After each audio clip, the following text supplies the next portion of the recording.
차라리 아니었더라면. 아마 이 제목이 무슨 의미를 할까 궁금해 하시는 분들도 계실 줄 압니다. 제가 좀 말씀을 중간 전하다가 왜 이 본문의 말씀으로 이 제목을 정했는지에 관해서 말씀드리도록 하겠습니다. 우리는 욥의 고난을 잘 알고 있습니다. 그의 고난은 한순간에 모든 것을 잃어버렸습니다. 사랑하는 자녀들이 모두, 또 가지고 있던 재물도 하나도 남김없이, 심지어는 자신의 건강까지 어려움을 당했습니다. 더더욱 욥이 힘들었던 것은 그래도 자신의 처지를 이해해 주리라고 믿었던 자신의 아내가 이런 말을 합니다. 욥기서 2장 9절에 보면 그의 아내가 그에게 이르되 당신이 그래도 자기의 온전함을 굳게 지키겠느냐, 하나님을 욕하고 죽으라 라고 얘기합니다. 여러분, 그렇지 않아도 힘들어 죽겠는데, 속상해 죽겠는데, 아파서 죽겠는데 위로는 못 받을 망정 죽어라, 이런 이야기를 다른 사람도 아닌 자신의 아내가 그런 이야기를 하는 겁니다. 엎친 데 덮친 격으로 멀리서 친구들이 찾아와서 처음에는 좀 위로해 주는 듯 하더만 그들이 계속적으로 공격합니다. 그 대표적인 예가 욥기서 4장 7절에 있는 말씀입니다. 그 친구가 이렇게 얘기합니다. 생각하여 보라. 죄 없이 망한 자가 누구인가? 정직한 자의 끊어짐이 어디 있는가? 아주 시적으로 고상하게 표현하였지만 이 내용을 쉽게 얘기하면 분명히 네가 망한 것은 네가 뭔가 하나님 앞에 죄를 졌기 때문에 망했다. 자업자득이다. 이렇게 얘기하는 겁니다. 욥은 너무 힘들었을 것입니다. 당장 눈앞에 펼쳐진 고난도 힘들었고, 나에게 당한 직접적인 아픔도 힘들었고, 특별히 주변 사람들의 반응이 그를 힘들게 했습니다. 여러분, 얼마나 힘들었으면 욥은 자기 자신이 세상에 태어난 것을 원망했겠습니까? 욥기서 3장 1절에 보면 그 후에 욥이 입을 열어 자기의 생일을 저주하니라 그랬어요. 내가 왜 이 세상에 태어나서 이렇게 보지 않아도 될 걸 보고 아프지 않아도 될 것을 아프고 이 괴로움을 내가 경험하는가? 욥은 굉장히 힘들었습니다. 그런데 저는 말씀을 묵상하는 가운데 정말 욥이 힘든 게 무엇이었을까? 자녀들은 큰 바람이 불어 집이 무너져 깔려 죽었습니다. 스바 사람들에 의해 소와 나귀는 뺏기고 종들은 죽게 되었습니다. 갈대아 사람들이 낙타를 빼앗아가고 종들을 또 죽였습니다. 자기 자신은 발바닥에서 정수리까지 종기가 나서 성한 곳이라곤 한 곳도 없었습니다. 매우 힘든 상황이었습니다. 어느 것 하나 힘들지 않다고 말할 수 없었을 것입니다. 너무 괴로웠습니다. 이것이 쓰나미처럼 한순간에 훅 하고 모든 것을 다 가져간 것이었습니다. 그런데 욥이 정말 힘든 것은 어떤 것일까? 발끝부터 머리끝까지 종기가 난 걸까? 아니면 아내가 죽으라고 핀잔을 준 걸까? 아니면 사랑하는 아들이, 내가 가졌던 재물이 이런 것일까? 근데 저는 말씀을 묵상하면서 욥에게 있어서 가장 힘든 것은 아마도 이것이었을 거라고 생각되어집니다. 그것은 바로 왜 나에게 이런 고난이 찾아왔을까? 왜 나에게 이런 일이 일어나게 될까? 이거 누구도 답을 해주지 않았어요. 여러분 욥기서를 우리가 쭉 읽어보면 앞에는 욥이 고난당하는 모습이 한 3장까지 나오고요. 4장 이후서부터는 새 친구들과 계속적으로 설전을 벌이는 것입니다. 그리고 마지막 40장 이후에 가면 이제 욥이 회복되는 것으로 나옵니다. 여러분 욥에게 있어서 아마도 가장 힘든 것은 내가 뭘 잘못했지? 왜 나에게 이러한 일이 일어나지? 이런 생각일 거예요. 우리는 가끔 우리 주변의 사회에서 일어나는 사건 사고를 보면서 매우 안타깝게 생각합니다. 얼마 전에 스크린도어에서 그것을 수리했던 한 19살 청년이 사고로 인해서 세상을 떠났습니다. 또 여러분 어떤 한 곡성에 공무원으로 열심히 늦은 시간까지 일하고 며칠 만에 휴가를 받아서 그 아내와 또 아이 만삭이 된 아내를 만나러 갔던 그 30대의 가장인 공무원이 하필이면 그 아파트에서 투신 자살한 대학생에 의해서 함께 세상을 떠났습니다. 여러분 우리가 왜 하필 이러한 일이 일어났을까? 그리고 뉴스의 후문을 들어보면 그 19살짜리 청년은 140만 원의 월급을 받으면서 6개월 동안 100만 원씩 적금을 했다고 합니다. 그 통장을 보고 엄마는 오열을 금치 못했어요. 여기가 1년 지나면 우리 아들이 대학 간다 그랬는데 대학 등록금 마련하려고 여러분 많은 사람들이 그의 죽음을 애도합니다. 더더욱 가슴 아픈 것은 그의 가방 안에는 하나의 사발면이 라면이 있었습니다. 밥도 제대로 먹지 못하는 그 아이가 세상을 떠났습니다. 뭘로 설명하겠습니까? 우리 인생길에도 누구에게나 이러한 물음은 다 있을 수 있습니다. 왜 나에게 이런 일이 있을까? 여러분 적어도 오늘 본문의 말씀의 욥을 보면 고난받을 만한 이유가 없습니다. 적어도 말씀을 보면 말씀의 내용을 보면 그가 무슨 일 때문에 고난받았다고는 성경은 기록되어 있지 않습니다. 굳이 찾는다면 좀 아이러니하게도 오히려 그가 믿음이 좋았기 때문에 고난을 받았다는 것입니다. 우리가 잘 아는 대로 하루는 사탄이 하나님 앞에 찾아와서 얘기합니다. 하나님, 저 욥이라는 사람은 하나님을 까닭없이 경외하지 않습니다. 하나님이 축복을 해주셔서 그럴 겁니다. 그러니까 하나님이 자신 있게 이야기를 하십니다. 아니다. 욥은 절대로 그렇지 않다. 자신 있게 얘기를 합니다. 그러면서 이야기합니다. 네가 한번 흔들어 봐라. 절대 그는 그런 일을 행하지 않을 것이다. 여러분 믿음이 좋아서 고난을 받았단 말이에요. 믿음이 좋아서. 저 뒤에 좀 저거 막으세요. 자꾸 그 헌금함에다 넣으니까. 여러분 다른 게 아니란 말이에요. 믿음이 나빴으면 하나님이 야야야 쟤 건들지 마. 쟤 건드리면 쟤는 금방 나 배신하래야. 건들지 마. 쟤 안 돼. 쟤는 아직 믿음이 연약해. 아직 좀 더 있어야 돼. 근데 하나님께서 욥을 인정하셨단 말이에요. 그 인정으로 인해서 고난을 받았어요. 저는 말씀을 묵상하면서 참 이상하다.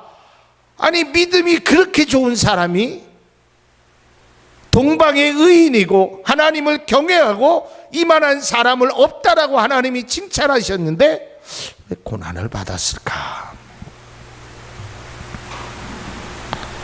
차라리 욥에게 이러한 믿음이 없었더라면 이러한 고난은 받지 않았을 것이 아닌가. 그래서 저는 오늘 제목을 차라리 아니었더라면, 차라리 내가 믿지 않았더라면, 차라리 내가 알지 않았더라면, 이것에 말씀을 드리고자 합니다. 여러분, 우리가 가끔 신앙생활하면서 이런 얘기를 듣습니다. 아유, 어느 성도님 시험에 들었대. 어느 권사님이 시험에 들었대. 이런 이야기를 해요. 여러분들 중에서 가끔 때로는 예수를 믿다가 시험에 든 적이 있을 수도 있을 겁니다. 여러분, 한번 묻겠습니다. 한번 잘 생각해 보세요. 시험은 누가 듭니까?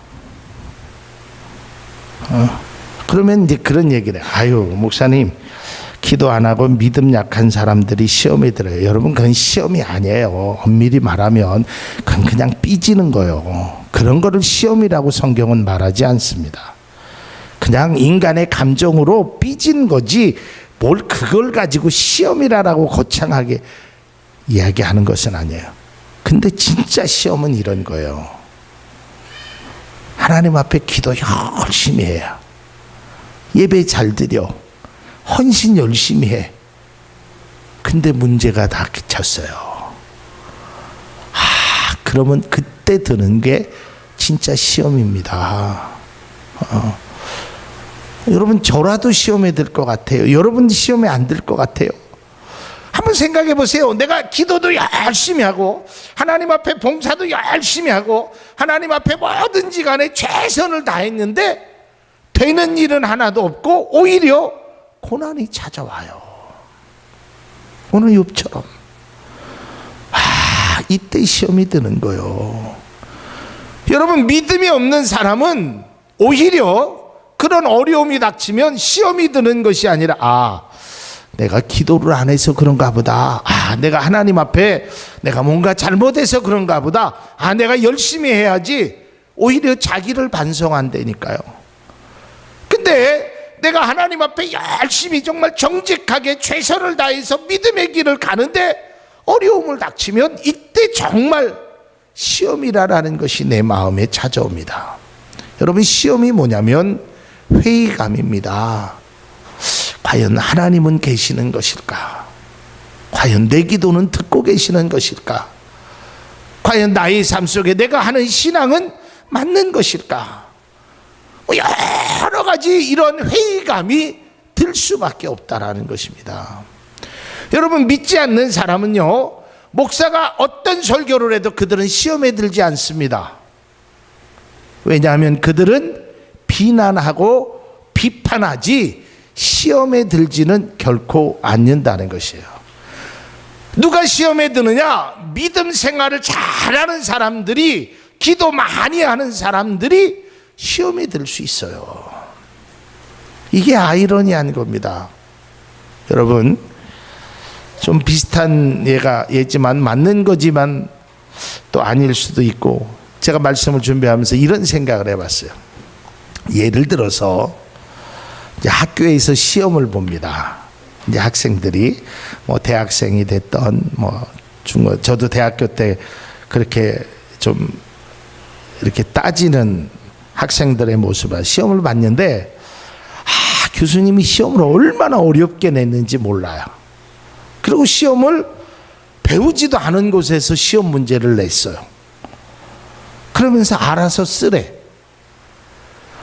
그러니까 쫙 밤새 공부한 학생들이 나중에 교수님한테, 교수님, 시험이 너무 어렵습니다. 그리고 우리는 이런 거 배운 것 같지 않습니다.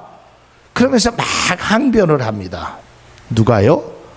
공부 많이 한 사람이, 공부 열심히 한 사람이, 공부에 관심 있는 사람이. 그런데요, 공부 안 한 학생은, 공부에 관심이 없는 학생은 시험이 어렵든지 어디서 냈든지 자기하고는 아무 상관없어요. 이래나 저래나 자기는 관계가 없다는 거예요. 여러분, 바로 이런 것입니다. 여러분, 시험은 누가 드는 줄 아세요? 믿음의 사람이 시험 드는 것입니다. 누가 미워하는 줄 아세요? 사랑하는 사람이 미워하는 거예요. 사랑이 없으면 미워할 필요가 없어요. 그냥 비난해버리면 돼. 여러분, 세상의 사람들이 교회를 얼마나 비난합니까? 그들이 교회를 사랑해서 비난하나요? 아니에요. 관심이 없어요. 오늘 이 말씀 속에서 우리가 다시 한번 생각해야 될 게 뭐냐면, 어떤 사람에게 어려움이 닥쳤으면 기도 많이 하고 믿음 생활 잘하는 사람들에게 이게 어려움이 된단 말이에요. 하나님은 야속하시지. 내가 하나님을 위하여 얼마나 헌신하고 열심히 했는데 하나님 내 기도는 들어주시지 않으시고 오히려 나에게 문제만 주시다니. 반대로 믿음 생활 제대로 하지 않는 사람은 그런 것에 별로 관심조차 두지를 않습니다. 여러분, 이 시험의 문제가 얼마나 중요하냐면 예수님께서 우리에게 주기도문을 가르쳐 주셨죠. 거기에도 있습니다. 우리를 시험에 빠지지 않게 하옵소서. 이게 신앙의 회의감입니다. 자, 그렇다면 우리가 이제 이런 문제를 당할 수도 있잖아요.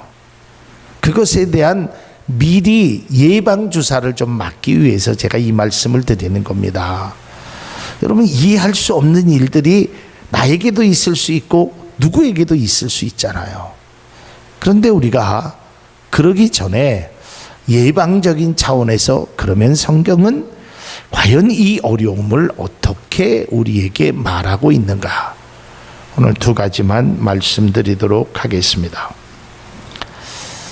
오늘 말씀 속에서 도저히 이유를 찾지 않고 또 욥이 고난을 당할 때 하나님은요 한마디도 하시지 않습니다. 차라리 하나님께서 나타나셔서 욥아, 네 믿음이 좋아서 사단이 지금 시험하는 거다. 좀 견뎌봐라. 두려워하지 말아라. 내가 너와 함께합니다. 뭔 좀 이런 한마디의 말씀도 안 하셔요. 그러다가 다 고난을 당하고 친구들하고 계속 힘들다가 마지막에 하나님이 말씀하신단 말이에요. 자, 이러한 경우에 우리가 꼭 말씀을 생각하면서 두 가지만 우리가 생각할 수 있기를 바랍니다. 첫째로는 이러한 어려움이 여러분에게 닥치실 때 나의 시각으로 그 문제를 바라보지 마시고 하나님의 시선으로 바라볼 수 있기를 주님의 이름으로 축복합니다. 내 시선으로, 내 중심으로, 내 생각으로 바라보면 그게 고난입니다. 그러나 하나님의 시선으로 바라보면 그것은 반드시 고난만은 아니라는 것을 알아야 하는 것입니다. 여러분, 한번 보십시오. 이스라엘 백성들이 출애굽했습니다. 여러분, 이스라엘 백성들의 생각 속에서는 출애굽할 때, 나올 때 무슨 생각을 가졌냐면 고생 끝, 행복 시작, 이거였습니다. 아, 이제 우리가 가나안으로 가는구나. 또 거기에는 가나안의 위치를 아는 사람들도 있을 것 아니겠어요? 적어도 한 달 이내면, 좀 늦어도 2달 안에는 가나안에 들어갈 수 있을 것이다. 그러나 그들은 40년 동안 들어가지 못했습니다. 그러면 여러분 한번 생각해 보십시오. 광야라는 것이 꼭 고통의 길만은 아니었습니다. 하나님의 시선으로 바라보면 우리의 시선은 광야의 길이 고통이지만 하나님의 시선으로 바라보면 광야는 가나안을 가는 길이었음을, 또 가나안에서 우리가 온전히 살아갈 수 있는 수업 장소였음을 하나님은 말씀하고 있는다는 것을 꼭 기억할 수 있기를 바랍니다. 여러분, 욥도 마찬가지고 요셉도 마찬가지입니다. 요셉이 얼마나 고난을 당했습니까? 정말 이유 없이 고난을 당했습니다. 정말 바르게 살려고 감옥에 갔습니다. 정직하게 살았기에 감옥에 갔습니다. 하나님이 꿈을 주셨기에 형들에 의해서 팔려갔습니다. 요셉은 하나님 앞에 항변할 수 있을 겁니다. 하나님, 내가 뭘 잘못했습니까? 내가 뭐가 부족합니까? 하나님, 나는 그 여인의 유혹을 내가 이겼는데 왜 내가 지금 이 감옥에 있어야 합니까? 내 중심으로 바라보면 억울해요. 그런데 여러분, 우리가 성경의 결론을 알지만 그 감옥이 그의 시선에는 고통과 아픔의 순간이었지만 결국에는 애굽의 총리 되시는 지름길이었다라는 사실을 성경은 우리에게 말하고 있음을 믿으시길 바랍니다. 여러분이 당한 고난도 마찬가지입니다. 내가 지금 당한 고난이 정말 억울할 수 있어요. 고통스러워. 하나님, 제가 뭘 잘못했습니까? 하나님, 내가 무엇 때문에 이런 고난을 내가 받아야 됩니까? 저기 예수도 안 믿고 정말 하나님 앞에 제대로 하지 않는 사람은 고난이 아니고 오히려 저렇게 잘 먹고 잘 사는데 나는 하나님 앞에 최선을 다해서 하나님 앞에 나갔는데 왜 나에게는 이러한 고난을 주십니까? 그런데 하나님은 그러한 우리들에게 말씀합니다. 사랑하는 자녀야, 결코 그것은 고난이 아니라 내가 너에게 주는 큰 은혜라는 사실을 다시 한번 깨달을 수 있기를 주님의 이름으로 축복을 드립니다. 때로는 우리에게 신앙의 회의가 찾아올 수 있습니다. 열심히 주 안에서 살고 있음에도 고난이 찾아오고 알 수도 이해할 수도 없는 고통의 순간에 깨달지도 못하고 누군가 말씀해 주지도 않는 그러한 일을 합니다. 이러한 모습 속에서 때로는 우리가 다시 한번 깨달아야 되는 것입니다. 그 고난을 내 중심으로 바라보는 것이 아니라 하나님의 시선으로 바라보면 그 고난이 왜 찾아왔는지는 모르지만 그 고난 속에 함께 하시는 하나님을 보게 될 줄로 믿습니다. 두 번째로는 고난의 과정을 섣불리 결론을 내리지 않기를 바랍니다. 우리가 고난을 받으면 한국 사람, 저도 마찬가지만 가장 많이 하는 말 중에 하나가 죽겠다는 것입니다. 죽겠다. 더워서 죽겠다. 얼마 전까지만 해도 아주 추워서 죽겠다고 그렇게 얘기했던 우리들이 얼마 지나지 않아서 더워서 죽겠다. 조금 있으면 또 추워서 죽겠다. 미리 결론을 유추하면 안 됩니다. 이제 끝났다. 죽었다. 아니에요. 여러분, 욥의 고난 속에서 다른 사람들은 다 끝났다라고 했습니다. 그러나 욥은 결코 그렇지는 않았습니다. 욥은 그럼에도 불구하고 하나님을 바라봤습니다. 그러면서 그가 이렇게 고백하지 않습니까? 나의 가는 길을 오직 그가 아시나니 나를 단련하신 후에는 내가 정금같이 나오리라. 여러분, 고난은 한 토막이지 과정이지 전체가 아니라는 것을 꼭 인정해야 합니다. 욥의 고난은 욥의 삶의 과정이었지 결론은 아니었습니다. 우리가 고난을 받으면 마치 그 고난이 나의 인생 전체를 먹구름으로 만들 거라는 착각 속에 살아가고 있습니다. 사랑하는 성도 여러분, 욥의 고난은 아픔과 감당할 수 없을 만큼 시련이었지만 결국 하나님은 욥의 공경을 돌이켜 주셨고 모든 것을 회복시켜 주셨습니다. 지금 우리의 고난이 또 앞으로 우리가 어떤 고난 속에 그것은 삶의 과정이요 인생의 한 부분임을 알고 살아갈 수 있어야 되는 것입니다. 알 수 없고 이해되지 않는 고난에 너무 실망하지 마십시오. 지금은 알 수 없으나 반드시 하나님께서 우리를 향하신 특별한 계획과 섭리가 있음을 기억하시고 그 길이 지금은 고난의 길이지만 반드시 하나님께서 우리를 귀한 은혜를 주신다는 것을 다시 한번 깨달을 수 있기를 바랍니다. 하나님은 결코 우리를 광야라는 곳을 과정으로 인생의 한 토막으로 주셨지 고난이라라는 것을 과정으로 주신 것이지 그것이 결과나 인생의 종착역이 아님을 믿음으로 고백할 수 있는 우리 모두 될 수 있기를 바랍니다. 기도하겠습니다.